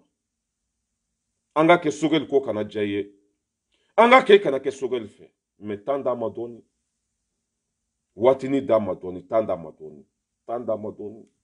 kana mais le petit là ni Nusa le petit là tellement que petit ni tun ko ka di ne ye mais u ye mali politique kɛ i n'a fɔ ko mɔgɔ wɛrɛ kɛ Kawujimi yɛrɛ ka kuma ko politique ye kafiriya de ko politicien bɛɛ jahanama kɔnɔ den de Kawujimi de b'o fɔ ko politicien k'a bɛɛ jahanama kɔnɔ den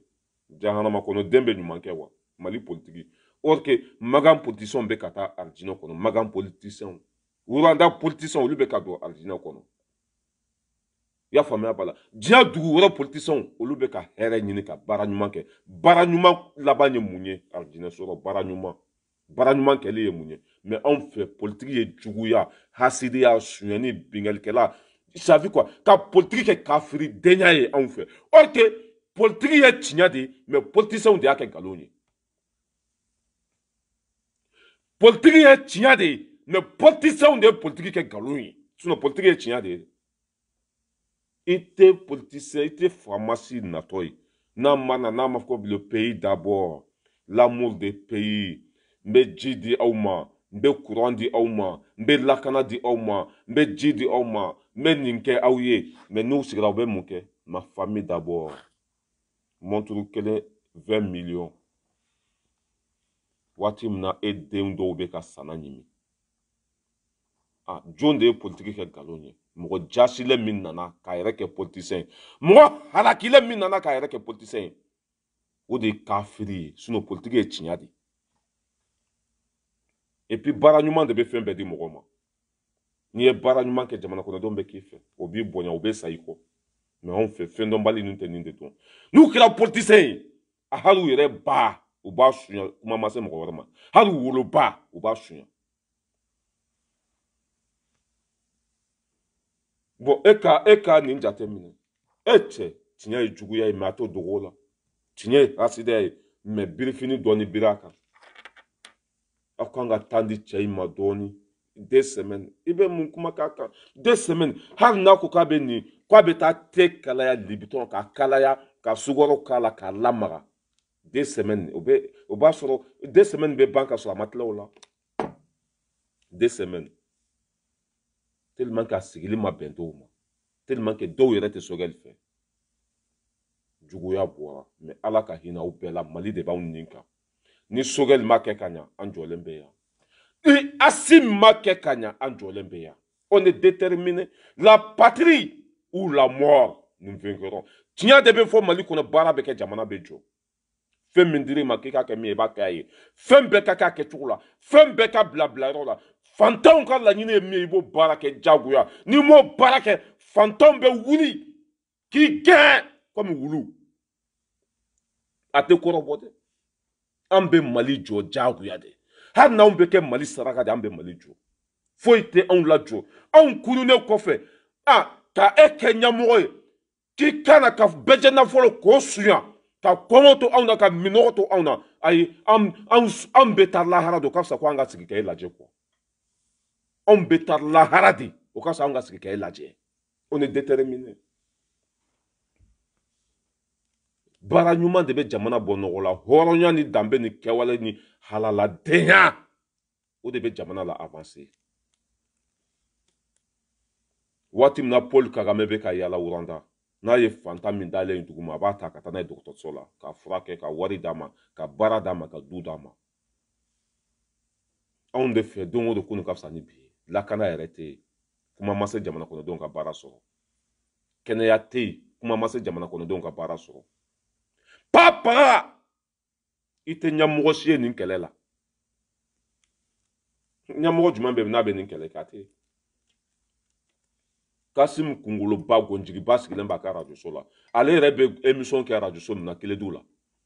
a bɛ tɛmɛ pɔ min sanfɛ a ye taa ɲininkali kɛ a nɔgɔlen don walima a nɔgɔlen tɛ pourquoi a tɛ mairie interpellé hali n'a tɛ se k'o kɛ pourquoi a t'a filmer ka bila réseau sanfɛ Mali ko tɛ yen i bɛ kuma Sogɛli kan i bɛ kuma Sogɛli kan mun na a ye mun k'i la e ko mɔgɔ ye san 7 kɛ e kumana olu kan Bubu Sise ka bilan wolola mun na e b'o bɔ i da kɔnɔ wa Bubu Sise ka faga wolola mun na a y'a fɔ ko Kassim Sise ko kuma o kan a ka mara wolola mun na fo ka diɲɛ dugukolo meleke a tɛ se o c'est là que ne y'a fɔ n ko bolo min b'i sɔn i bɛ k'o ka jɔn ye fo ka diɲɛ dugukolo i m'a ye ne tɛ sɔn dɛ ne bɛ baara de kɛ Ras Balayira de l'homme tranquille wallahi hali ni n bɛ si kɔngɔ la de an bɛ baara de kɛ sa i cɛkɔrɔba ni kɔkili fila i sigilen don sanga ni waati bɛɛ n sɔn ka kɛ jeliba ye ka kɛ escort ye ka kɛ nami ye i bɛ k'i ba sinamuso sago ye jagoya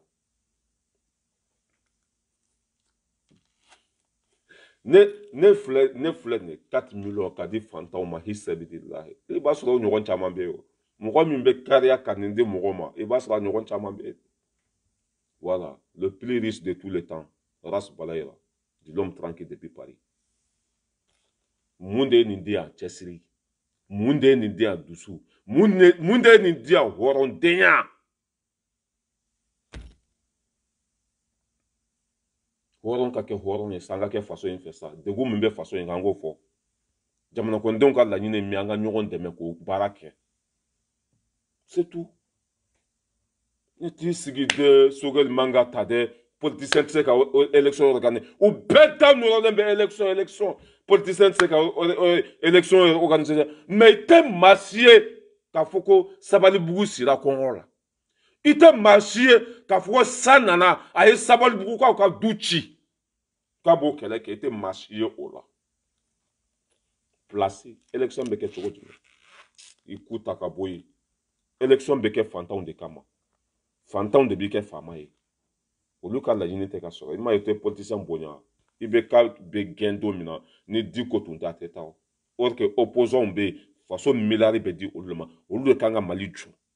mais n'o ko jama ka bɔ a tɛ bɔ parce que barika t'u la bɛɛ tigɛlen don politicien na k'a da u ka hɔrɔnkolondenya kan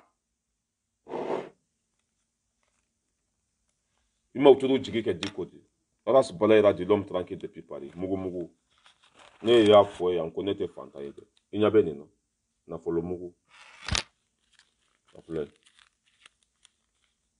ni 4 millions n bɛna 2 millions de bɔ a la k'a di CDR mɔgɔw ma u k'u yɛrɛ dɛmɛ sinon u ka kiise tɛ jɔ sisan wallahi CDR mɔgɔw hinɛ bɛ ne la se t'u ye dabali t'u ye a bɛɛ fantan a dɔw yɛrɛ bɛ Abicha mun filɛ nin sa n'i ye nin di Abicha ma a tɛ tile 2 kɛ a bolo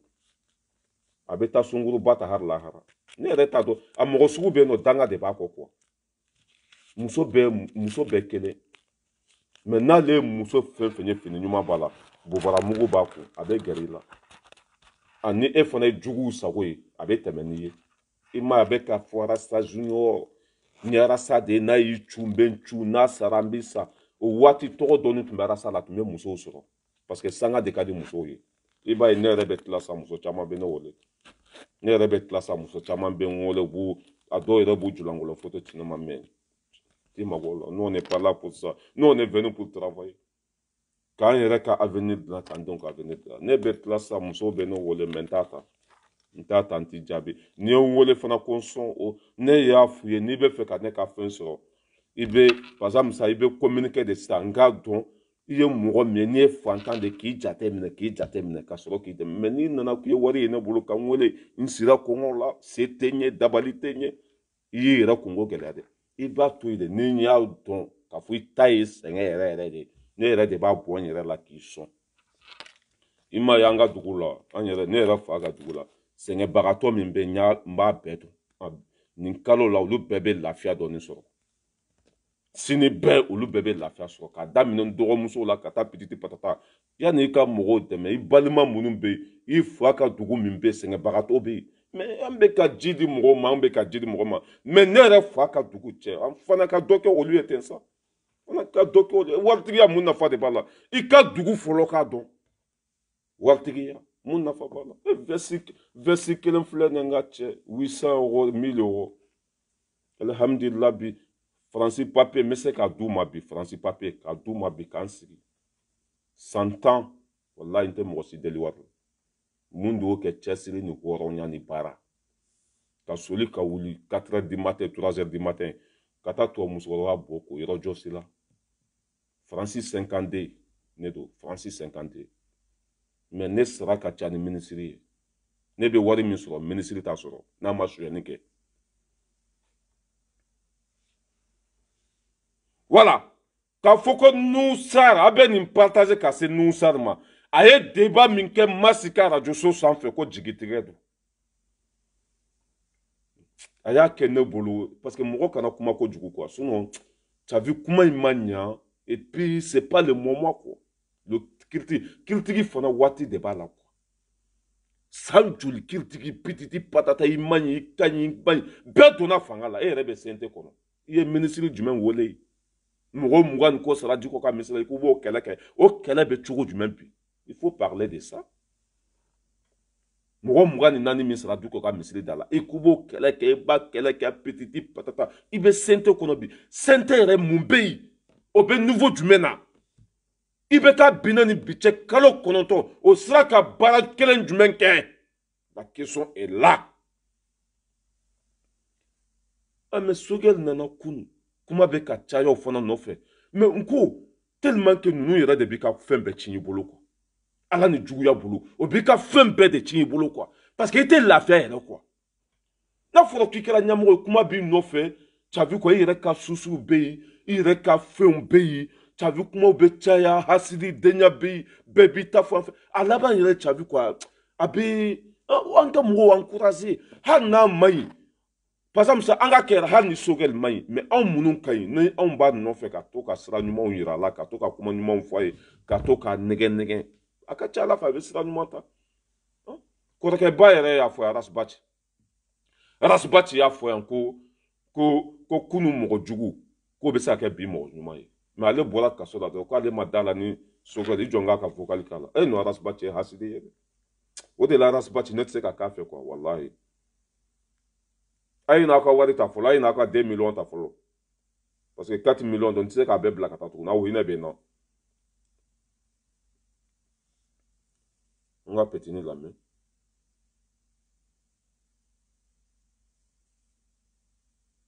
voilà ay la main a bolé kasola ka mabla Sogelu ala ka Sogel c'est abe barnela de parce que Sogel est Moussa ka génération de massa ninda bara de ba la harama billahi ninda no golay Sogel e Moussa ka mo ma fo kunu mo jugu ko be se ka ke bi mo nyuma yi wati mina tu me fe ka bubu ka wari dun wati mina tu me fe ka Soumaïla Cissé ka watu ala ka hinala imani jo devant le peuple quoi le de ko Soumaïla mai mais ko kunu mo jugu ko be se ka ke bi mo nyuma yi Sogel e Moussa ka génération mais bi atse ka nyawa ne y'a fɔ aw y'an ko taga yɔrɔ tɛ yen ka na anw lakunu ko bɛ tila ka sira fara ni anw ye a tɛ pase o ka na anw lakunu k'an bila yɛlɛ na k'an bila sira jɛlen kan faso bɛ jɔ tan de a kan ka fɔ tan ko bɛ tila tuguni ko k'a dabiri mon petit i kelen de bɛ taa an tɛ t'i nɔfɛ dɛ i kelen de bɛ taa mɛ an bɛ sira kan ka taa a don min na a bɛ kɛ Soumaïla fɛ a ye nin de fɔ anw ye kunun a ko kunu Soumaïla mayi ka million do virize b'a la e bolola do pititi patata mais don min na mago sera Soumaïla Cissé ka wari ma k'o ye Soumaïla Cissé choisi million 130 bɛ d'a ma don min na ani ni jɔ de ko kunu mɔgɔ jugu k'o bɛ se ka kɛ bi mɔgɔ ɲuman ye mun de b'a yira anw na ko kunu Sogel tun ye Musa mɔgɔ ye mais bi a bɛ se ka kɛ maliden ɲuman ye non ça ko pas c'est fini pour toi ala ka hinɛ la k'i da yɔrɔ sumaya i barika bannen don o de bɛ k'i bila nin bɛɛ la ni hadamaden barika bannen don ala ça veut dire quoi ɲuman yɛrɛ ye sira i t'o ye quoi ni ala banna mɔgɔninfin na bilahi ɲuman yɛrɛ tɛ se k'o kɛ tuguni nin ye ça veut dire quoi bubu bɔra minisiriya la o bɛnnen tɛ bubu ma a bɛ bubu ninnu ka baara kɛ faransi tɛ Sogel fɛ a bɛ faransi fana ka baara kɛ Sogel bɛ sigi don min na a ma bɛn faransi ma c'est normal. E massa ne y'a fɔ ye e bɔlen kaso la e tun kan ka taa 4 semaines 1 mois ka t'i ko k'i jɛ soso ni dabi minnu y'i kin ka taa tuluw san pharmacie na k'i fari in k'a ko ka jɛ i boloden gɔni bɛɛ kɔni sɔrɔ tamani ka gɔnifɔ bɛrɛni k'o fana k'o bɔ k'o kuru in k'o kari k'o latilen k'i yɛrɛ labɛn fɔlɔ ka sɔrɔ ka n'i sigi mais i sigilen bɛ arajo la i bɛ komi apprenti hali n'ora kisɛ kelen t'i la ne min filɛ nin ye n t'i bɔ sanga la n t'i bɔ tɔgɔ la mais hali n'i ye ne sigilen b'a dɔn ko hɛrɛ bɛ i ma ye duloki in bɛ ka dɔgɔya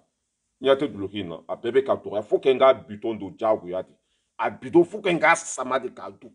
i bɛ dɔw ye ne yɛrɛ bɛ bitɔn dɔw don sisan o bɛ bɔ fo que n ka nin fini ninnu fara ɲɔgɔn kan sisan k'o ci fantan dɔw ma u tɛ se ka don tuguni ka kuraw san n'i ye ne ni arasa ye sisan i bɛɛ y'a dɔn k'a fɔ ko hɛrɛ bɛ yen ka tɛmɛ arasa kan o de kɛ mali bɛɛ kɛra mɔgɔ min fɛ an ka lamɛn juguya ɲangoya e tun kan k'i sigi k'i miiri de jamana kɔnɔdenw ka laɲini ye mun ye mun de ka di jamana kɔnɔdenw ye i bɔlen kaso la ka sira ɲuman ta k'i gɛrɛ jamana kɔnɔdenw na k'i gɛrɛ fantanw na hali n'i ye bubu Cissé ka wari minɛ bubu Cissé ka wari ko o to yen o tɔgɔ tiɲɛ o to yen i gɛrɛ jamana kɔnɔdenw na olu bɛ se k'i dɛmɛ ka nin bɛɛ daga ta ka bɔ i da la mais a y'a lamɛn a bɛ min fɔ Sogel ma nin do ko Sogel y'a ba a fa ko Sogel de tun bɛna taa fa faga ka tila ka n'i sigi hɔrɔnya kɛnɛ kan ko Yaya Sangare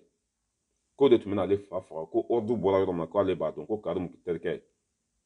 kuma fila ne y'a fɔ nin kɛra fatɔ ye nin kɛra jugu sago ye nin kɛra ba sinamuso sago ye Van Keita an ka petini lamɛn parce que Sogel est plein là parce que Sogel est Moussa ka génération parce que Sogel est Moussa ka génération de m'a tigɛ mercredi m'a développé Moussa mɔgɔw yɛrɛ olu ka doctrine na ɲɛmɔgɔ ka bon ni bilakun ye jɔyɔrɔ ka bon ni kunkelenna ye le chef prime sur o tɛ Sogel kelen ye dɛ wari dira e ma yan e bilakun tun ye min ye e takun tun ye min ye jama tugura e kɔ ko min na i y'o bila yan o makambe nyana le plus lâche indigne jama min tumbe ko turi ko muna ki ka tinya fo baraka ke bubu sise wari di ma ima bubu sise fusani ta kunyewa bubu sise to tumbe fo emi siga benyana ko bubu sise depuis ala malita ko anyo ministre mana kene ya masoro ji masoro lakana masoro a faso bara nyadimi de kone dimite emi siga on nyana ka kalon tege mogo ta foli kadi me e ta foli o mai iba idanga denu be wuli banen na sa ma te munu kata yorosi bogo te sien ka ke bin kan tuno bana e ka kuma te do har fali kongolo kono ibe bo fora ka desa te passer i kɛra donko ni donko ma de n'i y'a don ka taa ɲɛfɛ i fa bɛ sa n'i y'a don ka taa kɔfɛ i ba bɛ sa e t'a tɔ kɛra kuma mugu de ye maliyɛndenw bɛ se ka t'i lamɛn dɛ mɛ o tigɛlen tɛ mɔgɔ la diɲɛ kɔnɔ ka e bɔ ka da kun jumɛn kan i minɛna mɔgɔ joli bɔra 15 personnes ko 12 000 y'a lajɛ 8 000 y'a lajɛ an ka kɛ 8 000 min y'i lajɛ walima 12 000 min y'i lajɛ i minɛnen hali 5 000 tun ka bɔ mɔgɔ tun b'a dɔn ko ko bɛ sen na hali 5 000 tun ka bɔ mais jɔn bɔra 15 personnes jama bɛ kɔ mɔgɔ bɛ t'i lamɛn de o tigɛlen b'i la sinon maa si t'i fɛ i minɛna yan maa si ma bɔ yen ni ko i bɛ don min na bubu sise bɛ plainte don diko kama k'u ka diko minɛ ko parce que ko ni bese bɛ ta ni jɛlɛ bɛ ta jɛlɛ bɛ ta o ma diko wele yanni diko ka se jugew ka yɔrɔ la yanni a ka se tribunal la procureur ye fenêtre ta k'i cun gardi minnu tun bɛ u bɛɛ bolila ala ni jama bolo o ma kɛ mali la yan o don hali bi ni diko k'a bɛ jigin ka sonkɛ kan ba paga tɛ bɔ a la ka da mun ka jama min b'a kɔ e ta tiɲɛna ala banni la solution t'a la dilancogo t'a la ni ala banna mɔgɔ la hali ni mɔgɔ ko tile filɛ nin ye e b'a fɔ non ko fiɲɛ don n'ala banna mɔgɔ la hali ni mɔgɔ ko nin de tile b'a fɔ non ko jisuma don parce que i tɛ yeli kɛ i ɲakisɛ filaw cilen don i dusukun gɛrɛnen don tu as vu quoi i tɛ foyi ye i tulo bougelen don foyi Sogɛl moins de 2 semaines hasididenw wulila écoutez les salles corrompus là ka kuma bila Sogɛlu ala ka Sogɛl se nka a bɛ baro ne la dɛ parce que Sogɛl ye Musa ka génération de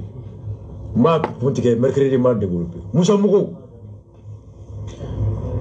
yɛrɛ ko olu ka doctrine na ɲɛmɔgɔ ka bon ni bilakun ye jɔyɔrɔ ka bon ni kunkelenna ye le chef prime sur la mission le poste est plus important que la conviction.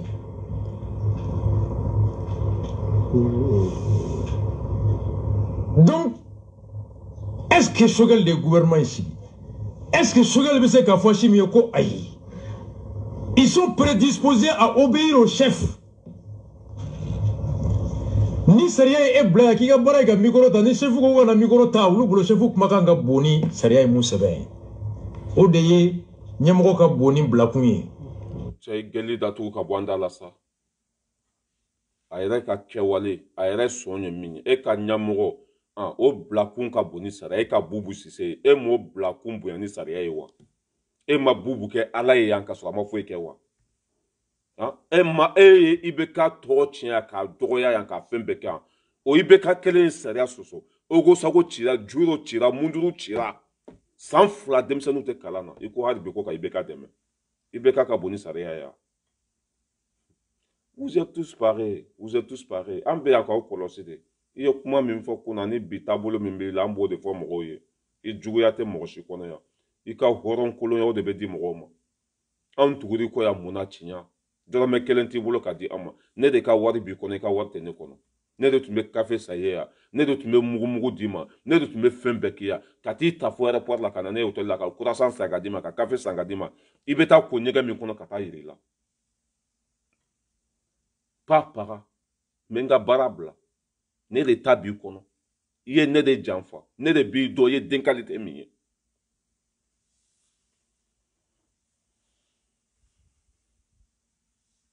cɛ lafiya tɛ dogo dɛ n ka t'a la cɛ duloki in yɛrɛ serelenba don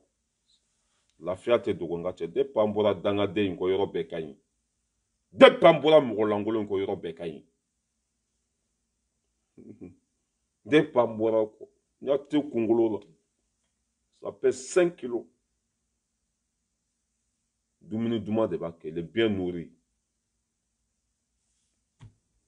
Sakoba, il be ka min fo sogel ma Moussa Mogodo. Ah, Olube, cela veut dire que Olubu ka nyamogo de Bonyani Sariaye. Olu ka nyamogo a Donata Borata. Toi aussi tu es comme ça. Ambe doou de ke sogel ala ka nyabulu. Ambe doou ke asimi ala ka nyabulu. Amban sigi folo ku kolosi. On te précède. Oye bandaou boya ama benema.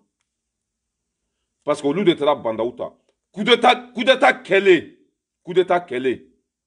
Ya famille bala ou nana we kumaka minfo e bodo ne bodo.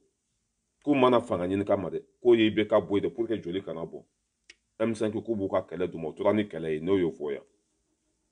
O temenen ko fe ka boy. Anya ansigu ku laje. U masonga mungota M5 la. O tra chugolo bata fwa ka furo kona lafiale. Pour que ni ko chugolo ma ida akida no ko chugolo ma ijo abijo. Chugolo ma songa fota ma chugolo ba boy. Ne yo kele ke ya. Mais ambe chugo minabi, mali be chugo minabi. Angu korize ku bo fili la, ku deme. Ni duwaouye, ni tabolo nyumaye, ni chavi kwa ku deme abe nyambe bolo chugo mina. Ah, ni usigu ku nyemie, asimi ko zon ko banda ou de bana ku mine. Ko bara fen tunga ko banda ou de bana. Mais si ça ambe tandi asim mante presse. Parce que an kan la nine ninde yo. Ni ye bara ke tegere be fiku ni mase ka bara ke anjolen be a bereke na bambolo ni kube sra bla na nyu gusi ibe do sra kono ni kube bo sra kono na nyu gusi koto goti fe ibe do. On est là pour ça. Tinya fodora bara ke do tegere be fiku ika joro kote ika kelimu kote ika kateketu kote mais tara kumina no ye lafia ni basiri faut qu'il ko bara de kabana sinon le reste là on s'en fout. Wari debe a on ni c'est ça on te wari ni. Appel joli be téléphone ou sana kalo sara ni ka warita ne ya foye yawo cham tlara mena billahi mo mi be 4 millions de fantômes 4 millions il y avait ni saki la ni saki ni te be bolo ni saki son la che bébé ni do ni marqué bébé ni do nga che tu as vu ras balaira de l'homme tranquille depuis peu vidéo kala ka fama le plus riche de tous les temps ne ya foye ya ima yante mo deliwari la ni ya da mamba mine mais qui deliwol ma comme ça ne rebe se ka foni mo dama rete vidéo ko na encore muso e du terrain fladia tonton o messe iPhone dia ani chedo du terrain kelen dia bon ani do ere biye du ko no bo bolo ko ka di o di ma chavi sinon yoro kan c'est dans mo ni 2 millions de bo 4 millions ina ntunga 4 millions de blakatanga dugula. Mais comme Eras Bachi ici, quoi y du kolo 100 et 34 millions, nous boira 40 millions à fin de tout. Qu'ils étaient aussi ça. Comme délit faramandi, délit kagele, amana kele chugo, ani moronyo chugo dola, ni sebiye ademe. Van Keita, abe ni vidéo abe fko serel moroko kono ka wari mine 2 millions. Ou ne reka bolo ma faray. Mais au te ka fombu ka côté là de. Ou demettre ku ka sojo ka bo chorba ka du kono tout simplement parce que fantan de be dimi ya famille bala fantan de be e ba sans fantan den do era benet anga in box kono il fa beta i ba beta petiti patata fanen ban ne ma foi ni mugu tu ku be dimi so na be ka mi fo de i ba ka lafia ne be ko o de ni il faut que la fia ne vaut qu'elle et sinon ne fleur nécessaire ni dit doutigi ma i jonga ire la ko ni mon petit ne dit doutigi fem ma malai ni be mo do yere ka manan ko bo mo do ka jago ko ni babo ngache blo foot ta guerre là de i be ni dit do ma malla ba ka jago ko mugo ras balaira du l'homme tranquille depuis Paris chinya ka fo baraka ke jamana ka jo. Tu as vu le paquet? Ça, c'est des paquets, ça. Mais des mètres au cagnon, c'est le mot.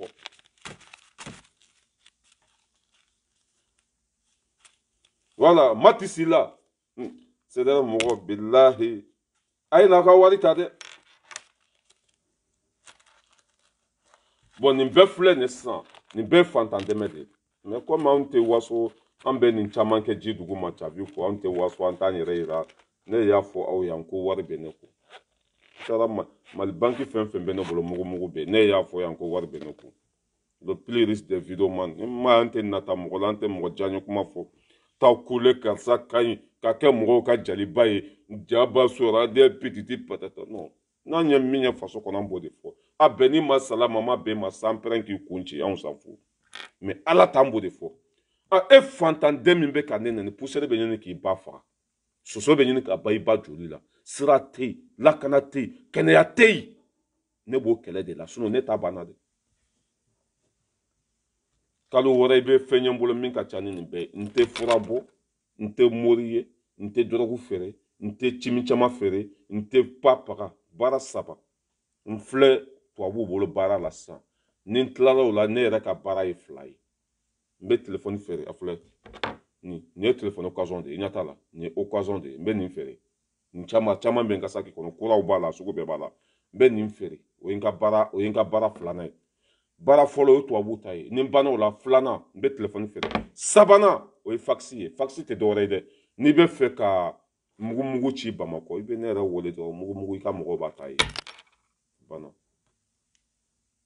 anw bɛ nata ala de la an tɛ nata mɔgɔ la n bɛ aw bila yan ala ka bi nɔgɔya ala ka bi diya ala ka haminanko bɛɛ lajɛlen nɔgɔya cɛkisɛya tɛ kuma mugu ye o ye n ka misiki préféré dɔnkili min diyara n ye ka tɛmɛ dɔnkili bɛɛ kan dɔnkili min diyara n ye 2021 ka tɛmɛ dɔnkili bɛɛ kan ale don